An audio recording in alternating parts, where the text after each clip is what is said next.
Balik pa lang siya galing Hawaii. Pero tingin ko naman happy naman siya for me.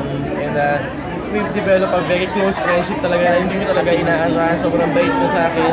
And ginagawa ko naman yung best ko na ibalik din sa kanya kung ano yung pinapakita niya kabaitan sa akin. So maraming salamat Miss Chris sa support mo. And alam niya na yun. And thank you very much sa pagtanggap sa akin bilang partner. Congrats! Maraming salamat. Magkaroon ka rin ng bagong drama series. Siyempre, isa yun sa mga wish ko.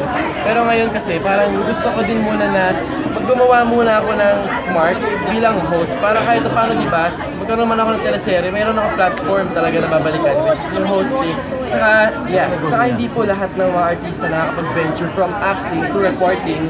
Dahil medyo iba siya. So, I'm very thankful sa umaga kay Ganda sa pagkuha sa akin. Dahil iba to reporting to. Regular ka ba daw? Daily ka ba ron? Negosyo mo. Yes, syempre po. And last year, dahil nagawa din ako ng online business ko, which is doing very well. So, ang pangalan po niya Ornstyle, Oriental Stones and Crystals. So, nag-aano siya ng fashionable naman ng mga accessories, pero may mga meaning din sila. May mga meaning din sila na stones for security, for love, ganyan. And thank you sa Chris TV kasi sila talaga yung tumulong. At gusto ni Miss Chris, so maraming salamat. Saan nakakabili niyan? Online, for now online. Online. Pagka nagtagal-tagal, saka nakukuha na parang mga pwesto.